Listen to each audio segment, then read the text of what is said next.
De 25 a 35. Saliendo cerca de la hora tercera del día, vio a otros que estaban en la plaza desocupados, y les dijo: Id también vosotros a mi viña, y os daré lo que sea justo. Y ellos fueron. Mateo 20, 2, 4. Ninguna parábola enseña todos los aspectos de la verdad. Es incorrecto intentar que su contenido incluya todo en exacta correspondencia. Cada parábola tiene la intención de comunicar una lección, y si nos enseña eso, no debemos intentar extraer algo más. Esta parábola bosqueja al gran Dios como un padre de familia que sale para contratar hombres que trabajen para él.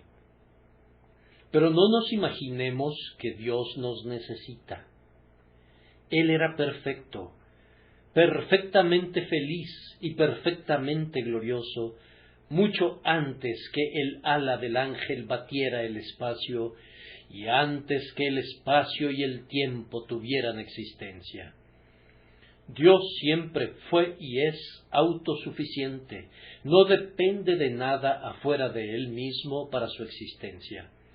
Y si decide hacer cualquier tipo de criaturas y preservarlas o usar a cualquiera de las criaturas que formó, no es porque las necesite o porque dependa en lo más mínimo de ellas.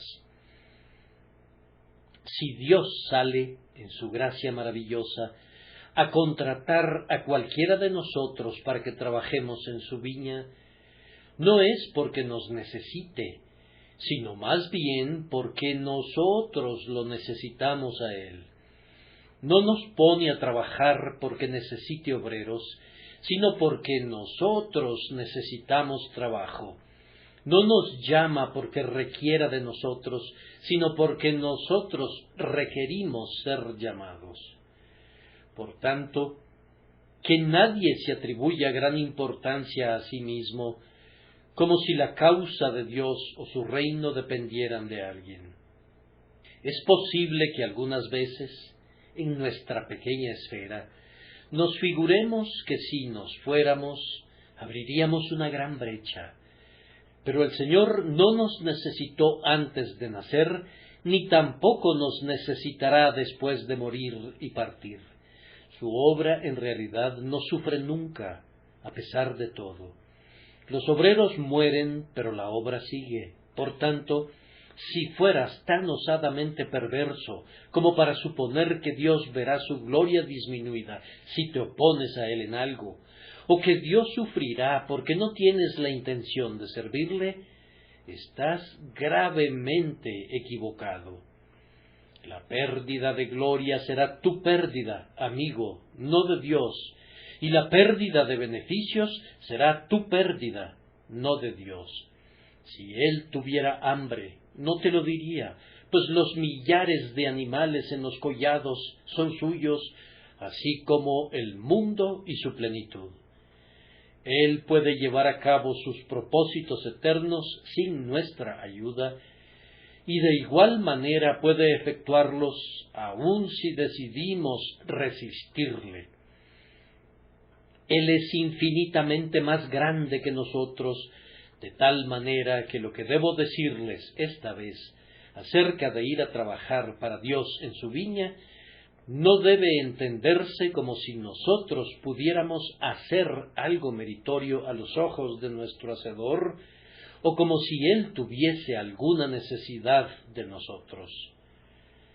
Él es grande y glorioso, independientemente de lo que seamos, y es por causa de nuestro gozo, por nuestra seguridad y por nuestra felicidad eterna, que debemos convertirnos en sus siervos.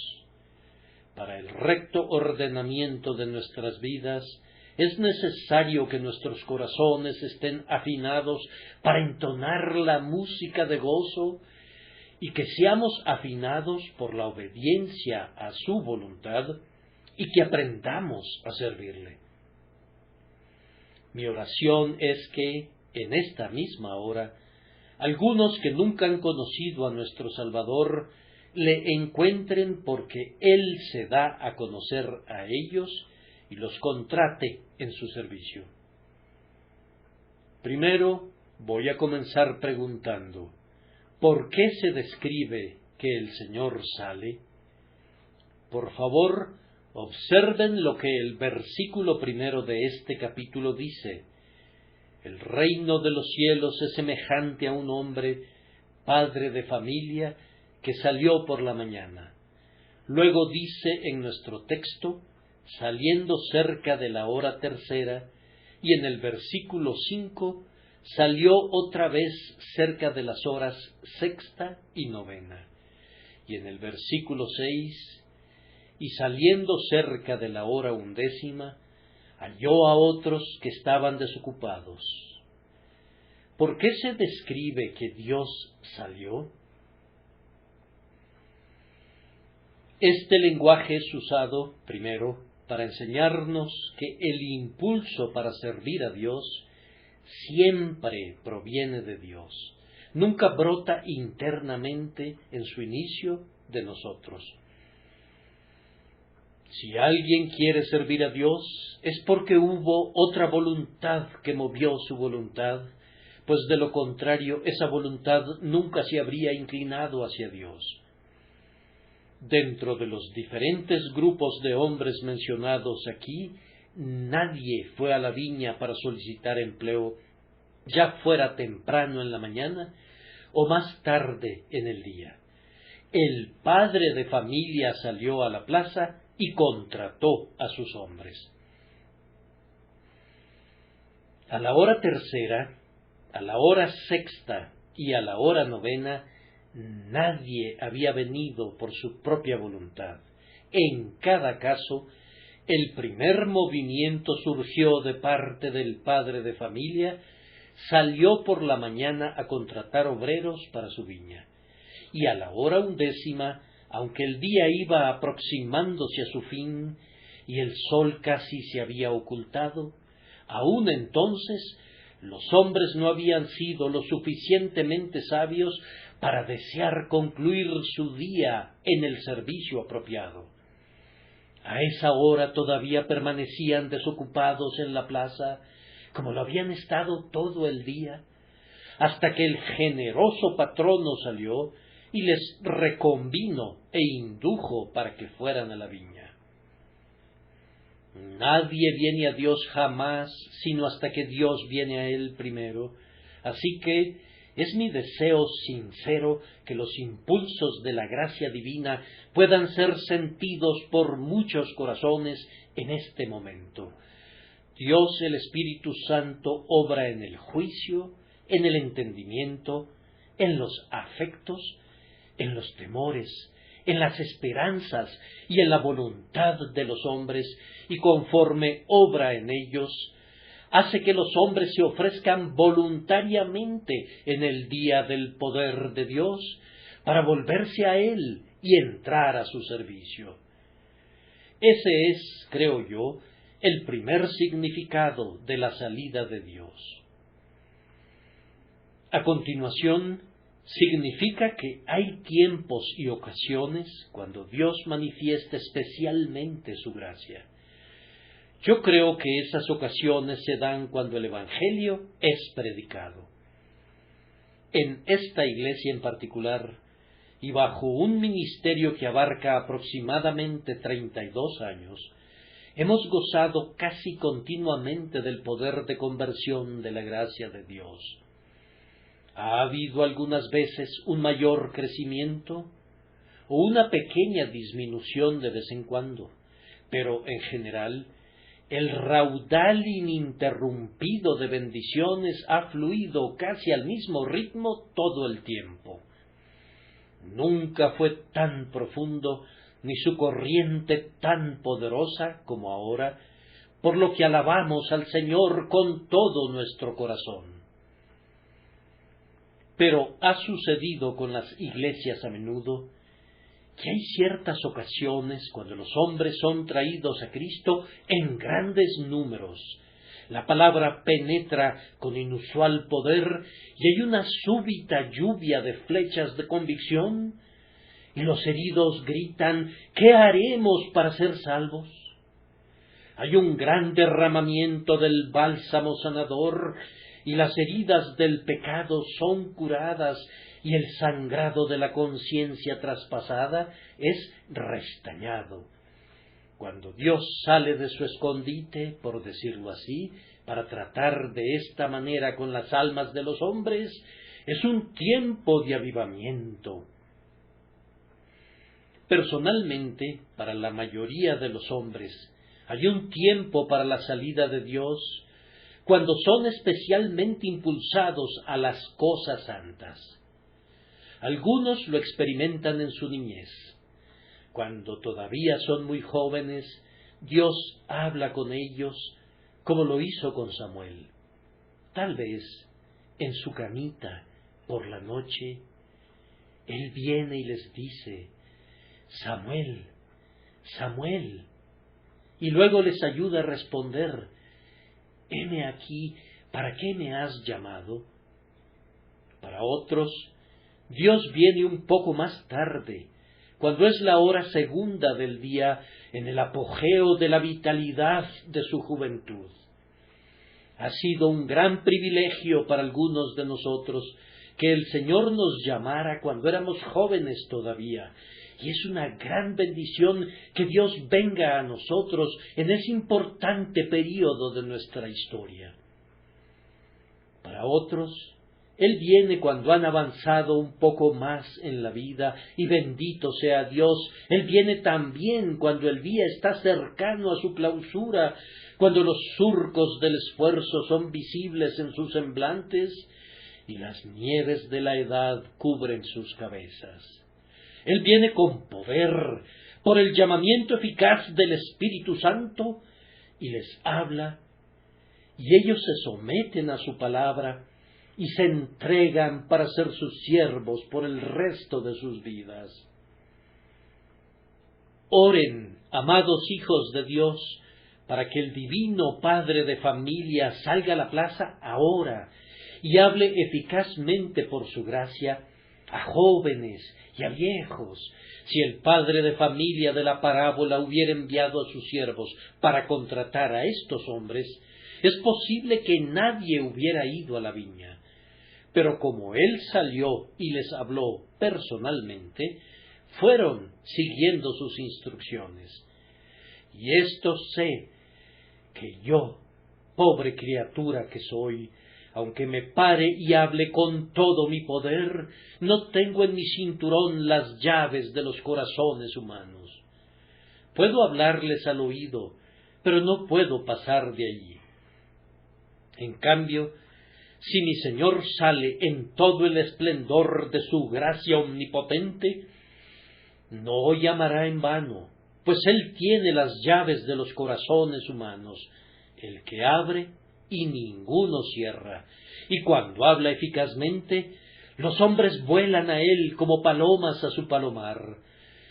O que ocurriera aquí lo mismo a muchas personas.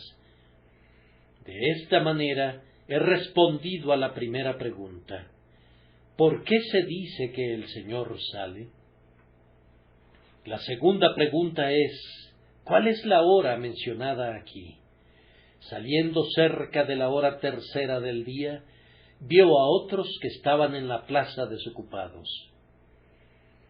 He leído y también he escuchado muchos buenos sermones para jóvenes, para quienes son llamados por Dios temprano en la mañana. Y yo sé que se han predicado muchísimos sermones para quienes han alcanzado la hora 11. Por tanto, consideré que, en este sermón, debería dirigirme a quienes han alcanzado la hora 3. ¿Qué tipo de personas son aquellas que están en la hora 3? ¿Cuál es la hora 3? Hagamos un pequeño cálculo. Para los judíos siempre había 12 horas en el día, tanto en verano como en invierno, de tal forma que la hora se alteraba cada día. Era una manera muy difícil de calcular el tiempo, pues, aunque la luz del sol se alargara o se acortara, ellos seguían dividiendo el día en 12 horas. Bien, queridos amigos, piensen en la vida humana como un período de 12 horas y entonces hagan un cálculo de cuál será la edad correspondiente a cada hora. Consideren que la vida entera es aproximadamente de 70, 72, 73, 74 o 75 años, como ustedes quieran. Luego tienen que descontar las horas de la madrugada, ese período de la vida en el que Dios no llama a los niños a una fe inteligente porque no cuentan todavía con el suficiente entendimiento para ser capaces de una fe inteligente. Eliminen unas horas por eso. Yo calculo que las primeras 3 horas corresponden más o menos a 20, 21, 22, 23 o 24 años, si les parece bien. Yo diría que la hora tercera de la vida podría oscilar entre los 25 y los 35 años. Ese es el período de la vida en el que el hombre ha alcanzado su cima y en el que la mujer ha logrado la plenitud de su fuerza. Habrá poco crecimiento después de esto. Aunque no se haya alcanzado el cenit de la vida, ciertamente en ese momento se ha llegado a un período de considerable desarrollo. Pido a mi Señor de todo corazón que salga a ustedes que han alcanzado la hora tercera de su día y que les diga en el lenguaje del texto: id también vosotros a mi viña y os daré lo que sea justo. Ahora, amigo mío, tú que tienes entre 20 y 40 años de edad, quiero que tú te conviertas en el siervo de mi Dios y Señor. Primero, porque ya has desperdiciado algunas de las mejores horas del día. No hay horas del día comparables a las primeras horas de la mañana, cuando el rocío lo cubre todo y el humo de las preocupaciones y de los problemas no ha oscurecido todavía la campiña. No hay nada como gozar de las primeras horas de una mañana de verano, cuando los pajaritos cantan sus melodías más dulces y toda la naturaleza pareciera estar alhajada con sus joyas matrimoniales, con sus más encantadores ornamentos. No hay tiempo para trabajar que se pueda comparar a las primeras horas del día, y no hay mejor tiempo para servir al Señor que los primeros días de juventud. Yo recuerdo el gozo que experimenté en el pequeño servicio que fui capaz de prestar a Dios cuando le conocí. Yo trabajaba en una escuela durante toda la semana, pero disponía de la tarde del sábado, y esa tarde del sábado, aunque hubiera podido usarla correctamente para descansar, y aunque yo era solo un muchacho, me entregaba a la distribución de literatura cristiana y visitaba a los más pobres a mi alcance, y el domingo me dedicaba a enseñar a un grupo de la escuela dominical y posteriormente daba un mensaje general a todos los grupos de niños. Oh, cuán esmeradamente hacía yo todo. A menudo pienso que hablaba mejor en aquel entonces que en años posteriores, pues aunque hablaba con temblor, mi corazón iba en todo ello.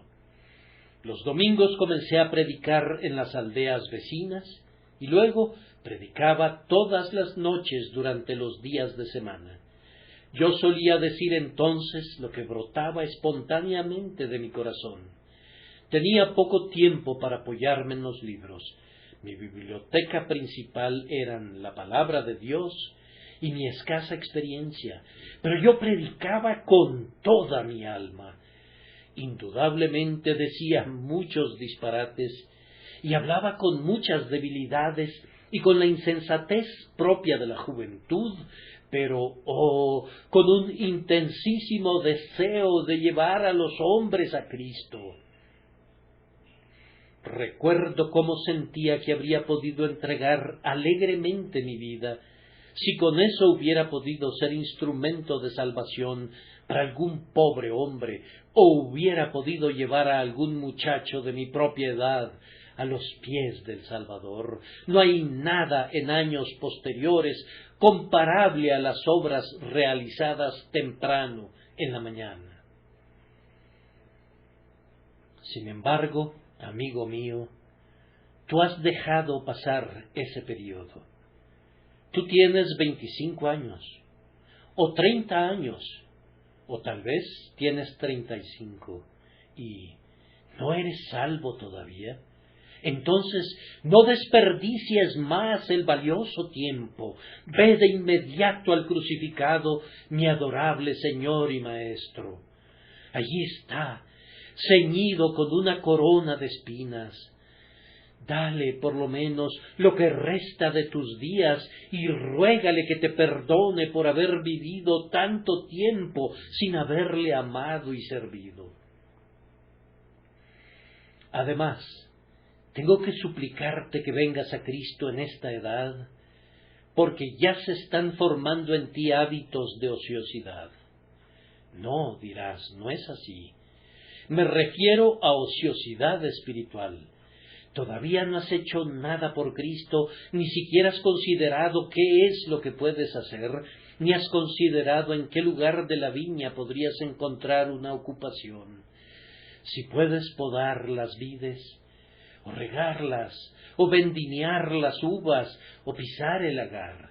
No, todavía no has hecho nada, y lo que me temo es que pronto te establecerás en ese estilo de no hacer nada, y regresarás al polvo de donde saliste, no habiendo cumplido nada para Él, que se entregó a sí mismo para salvarnos de nuestros pecados.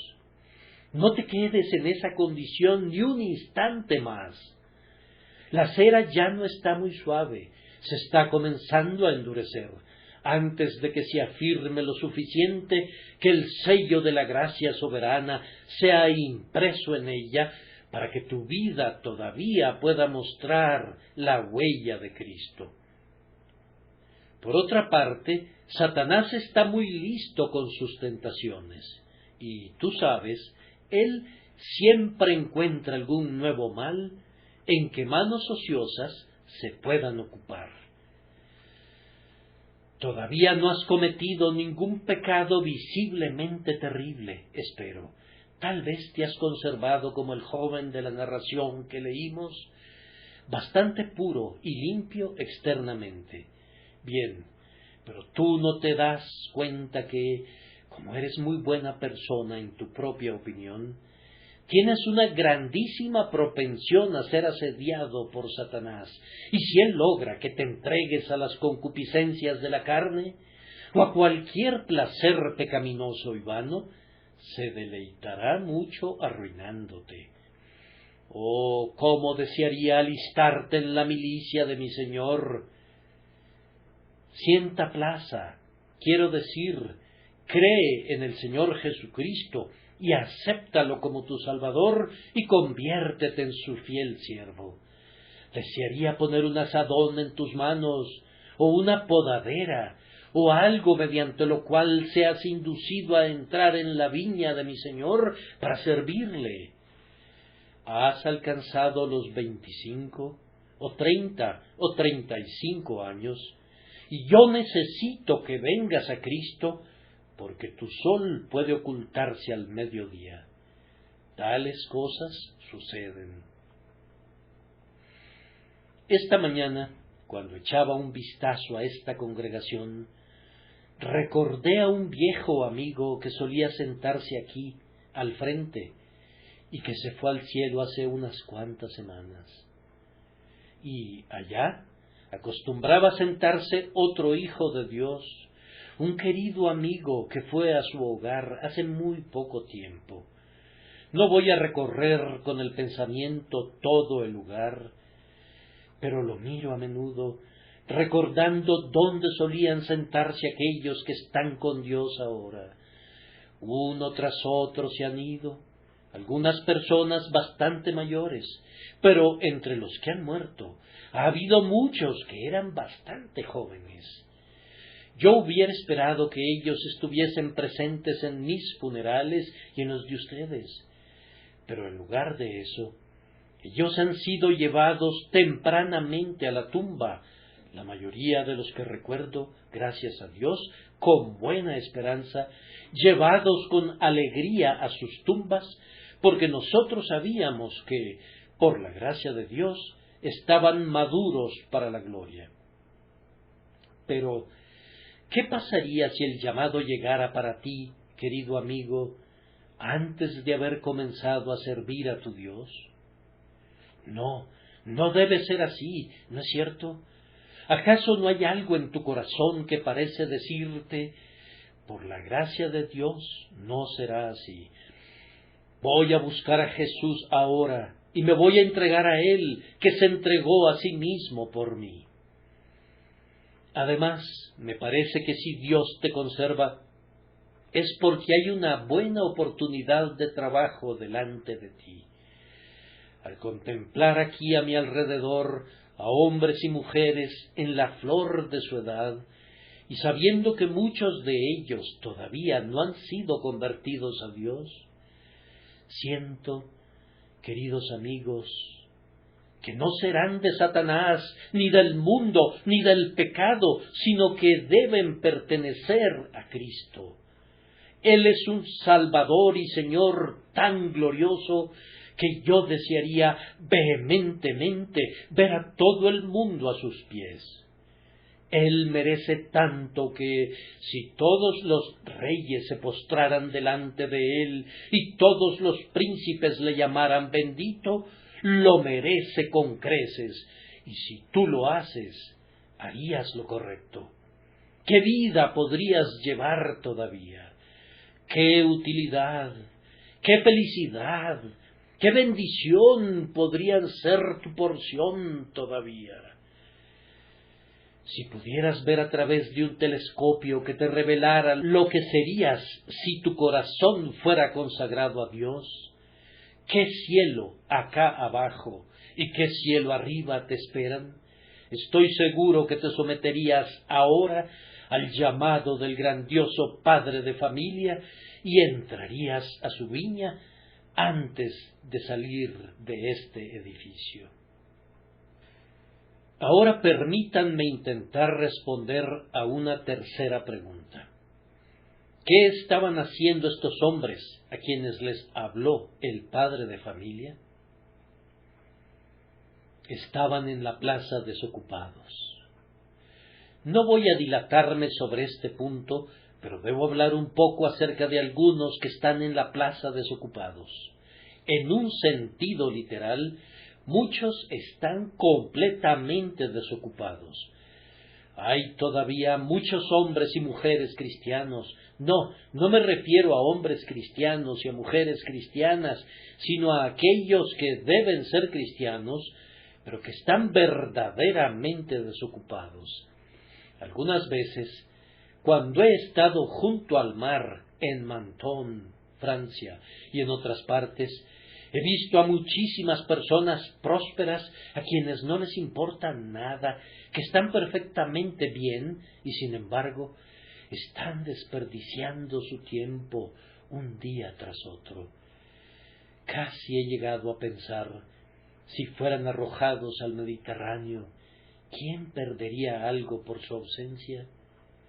¿Acaso no hay muchas personas exactamente como ellos que incluso se cuentan entre los que asisten a nuestros lugares de adoración? Consumen pan y comida, y si no se preocupan, serán consumidos uno de estos días, pues no le hacen bien a nadie. Qué lástima que un hombre completamente crecido no esté haciendo nada y que una mujer hecha para el amor y la amabilidad no esté esparciendo ese amor y amabilidad por todos lados, sirviendo al Señor.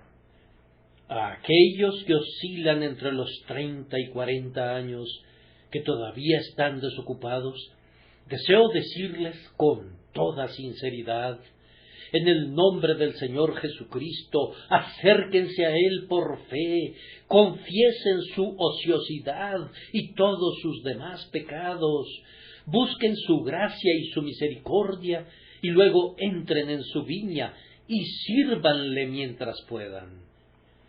También hay otros que están laboriosamente desocupados, agobiados por trabajos que no producen nada de valor real.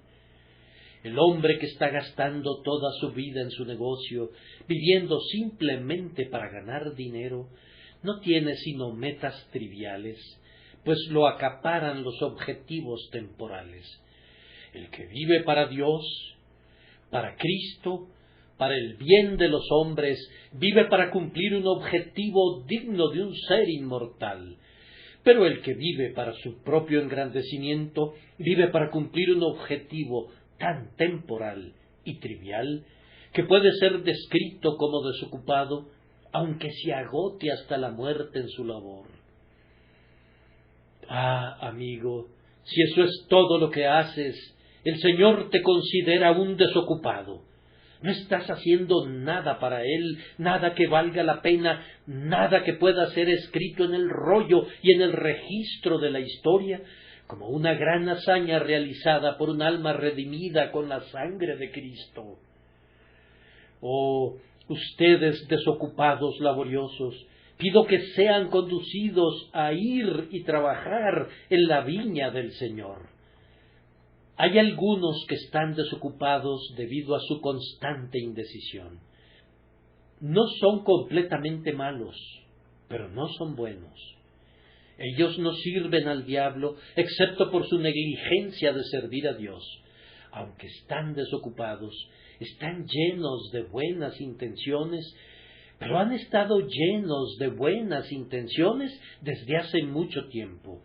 Si fueran ahora lo que resolvieron ser hace 10 años, habría un gran cambio en ellos. Pero no es así. Y aparentemente, dentro de 10 años serán como son ahora, es decir, si Dios les da vida. No irán más allá, pues forman parte del tipo de personas que deciden y sin embargo siguen siendo los mismos. Yo casi preferiría que dijeran que quieren ser condenados en lugar de decir que quieren ser salvados, porque no lo dicen en serio, pues si dijeran que quieren ser condenados, se retractarían con horror de lo dicho.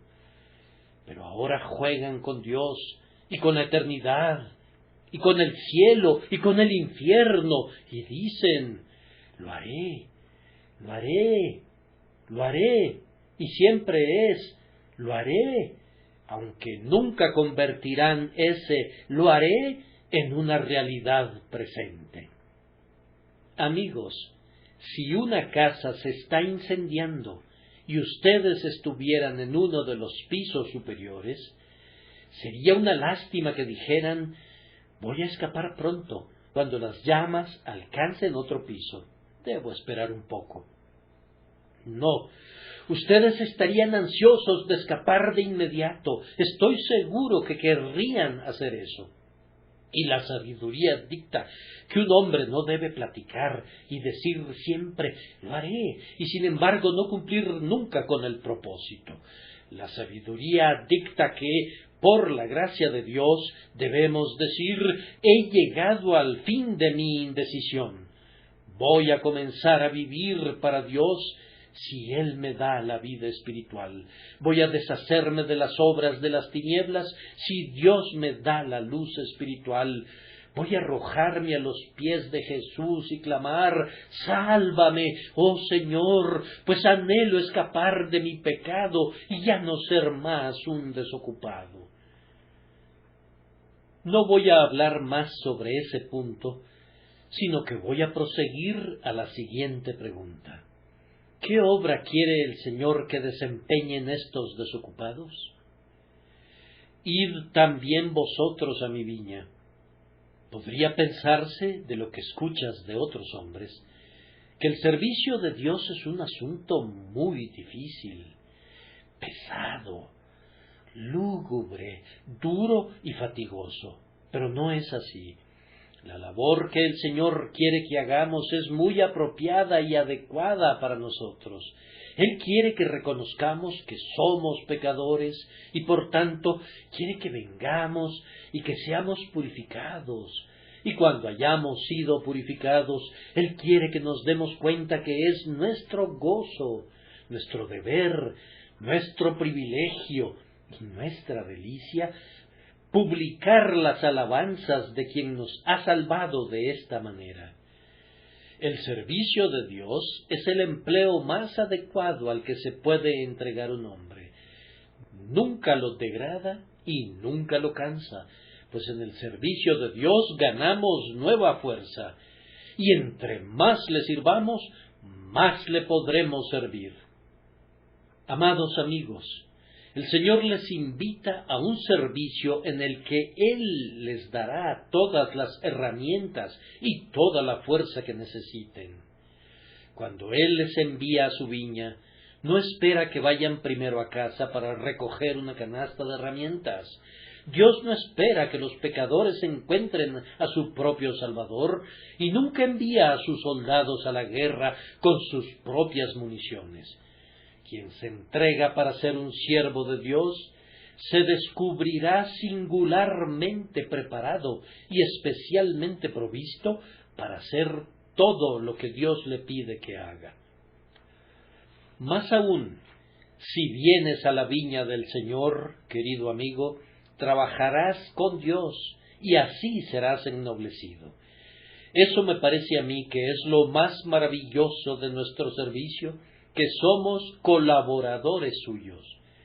Inclinar el tallo voluble de esa viña y descubrir una mano todopoderosa trabajando suavemente con la nuestra, tomar la podadera y cortar la rama demasiado extendida y sentir que hay un cuchillo más agudo que el nuestro, también cortando a la par de nosotros, tomar la pala y cavar alrededor de la vid y sentir en todo momento y saber que hay un obrero secreto cavando más profundamente que nosotros, haciendo así eficaz nuestro trabajo. Felices aquellos hombres que tienen a su Dios trabajando a la par de ellos de esta manera.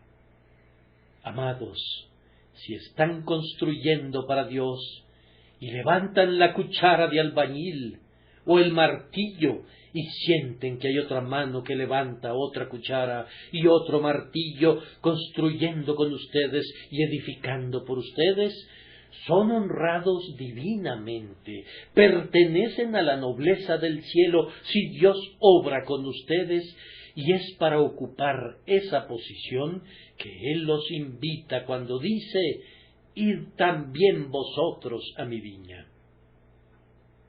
Jóvenes de 25 o 30 años, permítanme decirles que si ustedes se involucran en este trabajo, será crecientemente placentero para ustedes. Las pequeñas dificultades del comienzo serán prontamente superadas. El servicio de Dios podría parecer, al principio, algo así como nadar contra la corriente, pero después descubrirán que hay un placer aún en el elemento que se les opone, pues el pez que vive prefiere nadar río arriba. Ustedes encontrarán un deleite en sus dificultades, un sagrado gozo en aquello que les parece tan arduo al principio, y conforme vivan y trabajen para su Señor, servirle y glorificar su santo nombre se convertirá en gozo sobre gozo. Y queridos amigos, esta obra será recompensada al fin de acuerdo a la gracia. El Señor les dará, de acuerdo a su gracia, una recompensa aquí y una recompensa en el más allá. No por deuda, fíjense bien, no estoy predicando un sermón legal, pidiéndole al joven que trabaje para que gane el cielo por medio de eso, sino que primero les pido que crean en Jesús y así se conviertan en los siervos del Dios vivo, y luego, por gratitud, gasten lo suyo y aun ustedes mismos se gasten por Él. Si lo hacen así, ciertamente les digo que no dejarán de recibir una recompensa, ya sea aquí o en el más allá. Concluiré recordándoles que, aunque he estado hablando a aquellos que han alcanzado la hora tercera, de 25 a 35 años, debemos recordar que el padre de familia salió otra vez a la hora sexta para contratar, digamos, a los de 35 a 45 años. Llamó a los que encontró entonces, y cuando los llamó, entraron a la viña. Ustedes, hombres, entre 35 y 50 años de edad, en la potencia de sus días, Cristo no rehusará emplearlos si acuden a su llamado. Luego, el padre de familia salió otra vez a la hora novena, digamos, a los 50, 55, 60 o mayores, 65 años. Se estaba haciendo tarde, pero ellos todavía podían completar un buen trabajo si ponían todas sus energías en la obra. Ningún hombre debe desesperar de no poder hacer el trabajo de una vida, incluso ahora. Si no pueden trabajar largamente, pueden trabajar intensamente. Hay algunos hombres que comienzan a trabajar muy tarde, pero pueden hacerlo con tal vigor y denuedo que logran mucho. No veo por qué ustedes no podrían hacerlo. De cualquier manera, entren ahora. Hombres mayores han hecho grandes cosas en el pasado. Si no poseen la vivacidad de la juventud, tienen más sabiduría. Si no tienen toda la fortaleza, tienen más prudencia. Hay un lugar para que lo llenes, mi buen hermano, aunque hayan sobrevolado tu cabeza muchos años. Si vienes a Cristo, aunque sea ahora, Él te usará en su viña. Pero lo mejor de todo es que el padre de familia salió a la hora 11. Él podría haber dicho, no vale la pena salir ahora, pues si los hago entrar, solo les queda 1 hora para trabajar. Sin embargo, como les he dicho, Él los empleó, no porque necesitara a los hombres, sino porque ellos necesitaban el dinero. Salió para mostrar esto, que no los necesitaba ni en la hora primera, ni en la hora tercera, ni en la sexta, ni en la hora novena, y mucho menos los necesitaba en la hora 11. Allá están. Puedo verlos. Se trata de una cuadrilla de hombres y mujeres ancianos. Tú no los contratarías, estoy seguro. Tú dirías, se la van a pasar hablando la mitad del tiempo y la otra mitad la invertirán limpiándose el sudor de su frente sin hacer nada. No queda ninguna fuerza en esas pobres almas. Estarían mejor en un asilo con un tazón de atole sentados junto al fuego. Pero la contratación de esos hombres por parte de este buen padre de familia no era para su beneficio, sino para beneficio de ellos. Él sintió que muy bien podía contratar a estos como había hecho con el resto.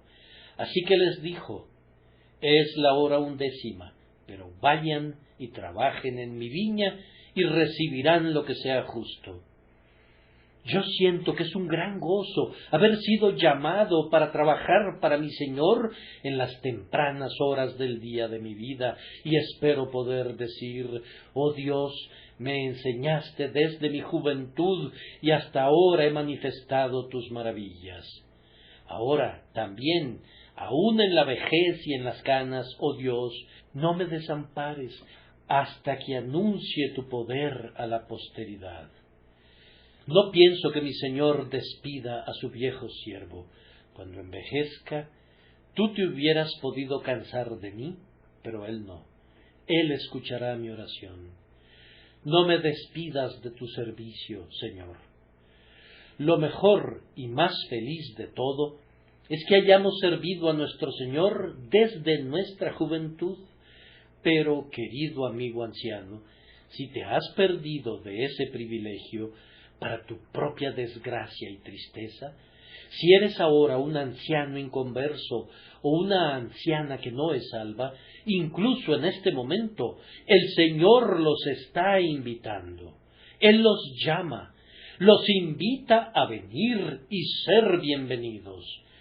Si simplemente vienen a Él, les dará su denario también, igual que lo da a quienes han comenzado su trabajo desde muy temprano. Si recuerdo correctamente, hubo un hombre que fue convertido a la edad de 103 años. Estaba sentado junto a un seto, creo que en Virginia, y recordó un sermón que había escuchado predicar al señor Flavel en Plymouth. Y recordando una porción impactante de ese sermón, se volvió a Dios y encontró paz y perdón. Le fue concedido vivir 3 años más, y cuando murió, este epitafio fue puesto sobre su tumba: aquí yace un bebé en la gracia de 3 años de edad que murió, según la naturaleza, de 106 años de edad. ¿Recuerdan ustedes a aquel venerable amigo que fue bautizado aquí hace cerca de 6 meses? Querido anciano, a menudo lo había visto con su mente turbada, y tan angustiado. Debo confesar que algunas veces yo evité ir donde él se encontraba, porque no podía alentarlo, y él tenía más bien la propensión a deprimirlo a uno a su nivel. Tan triste era. Un alma buena y un verdadero hijo de Dios, pero siempre dudando de sus evidencias de vida espiritual. Un día que yo estaba concediendo entrevistas a los buscadores, él vino. Dijo que deseaba ser bautizado para poder confesar su fe en Cristo. Él no estaba seguro de ser un hijo de Dios, pero sabía que no tenía ninguna otra esperanza excepto en la sangre preciosa. Era un hombre muy viejo. ¿Creía yo que era demasiado viejo? No, yo no lo creía. Dios lo bendiga. Me alegró verlo. Fue bautizado a los 86 años, y ese día él estaba feliz. Quienes lo conocían no lo habían visto nunca tan feliz. Confiaba en la sangre preciosa y había obedecido el mandato de su Señor. Vivió cerca de 3 meses de los días del cielo en la tierra, en los que, si hubieran visto al anciano, habrían notado cómo brillaba, caminó con Dios y luego se fue al hogar. No tuvimos con nosotros a ese miembro de esta iglesia por mucho tiempo, ¿no es cierto? No, pero asiste a este lugar, si ha podido venir esta noche, una hermana que se unió a esta iglesia cuando tenía 16 años de edad y ha pertenecido aquí 76 años y todavía está entre nosotros. Piensen en la diferencia entre estas dos personas. Una hace una confesión de fe durante 76 años y otra solamente por 2 o 3 meses. Sin embargo, ambas recibirán su denario. Estoy seguro de que no vamos a objetar el denario recibido por el hermano que vino a la edad de 86 años.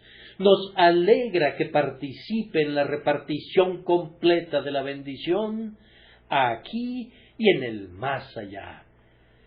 Sin embargo, queridos amigos, no se esperen para hacerlo tan tarde.